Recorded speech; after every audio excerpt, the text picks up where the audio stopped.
بہرحال وہ میری تقریرات وہاں پہ دیکھ لیں کہ لفظ حاکم کے کیا مراد ہے. عربی زبان میں لفظ حاکم کے معنی حکمران کے نہیں ہوتے، قاضی کے ہوتے. اور یہ ہم اس کے منکر نہیں ہیں کہ راوی حدیث کو اس بات پہ کہ لوگوں کے تنازعات میں اس کو اس بات کا حق ہے کہ وہ لوگوں کے درمیان فیصلے سناتے. لیکن ولایت فقیہ تو نہیں ہے. ولایت فقیہ یہ کہہ رہا ہے کہ مجتہد کو وہی اختیارات حاصل ہیں جو امام زمانہ علیہ السلام کو حاصل ہیں. یہ حدیث کہاں وہ کہاں. پہلی بات ہے کہ مجتہد کی بات نہیں ہو رہی، راوی حدیث کی بات ہو رہی ہے.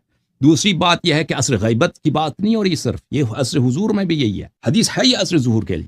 پھر یہاں حکومت کی بات ہی نہیں ہو رہی. وَإِلَّا امام جعفر صادق علیہ السلام نے سب روات کو بادشاہ بنا دیے لوگوں کے. اس طرح نہیں ہے کہ پھر راوی حدیث جو بھی کہہ دے وہ حق ہے. اس حدیث میں بعد میں یہ بھی ہے اگر راوی حدیث اہل بیت علیہ السلام کے حدیث کے مطابق فیصلہ نہیں سناتا تو اس کا فیصلہ قبول کرنا ضروری نہیں ہے. دیکھیں کہتے ہیں خامنئی نائب ہے. خامنئی کب راوی حدیث ہے؟ اس کو حدیث کہاں آتی ہے؟ پھر خامنئی کا ادعا یہ تو نہیں ہے کہ میں لوگوں کے درمیان فیصلے سناتا ہوں. وہ تو کہتا ہے کہ مجھے وہی اختیارات ہے جو امام زمانہ علیہ السلام کو ہے. تو یہ پھر مقبول عمر بن حنظلہ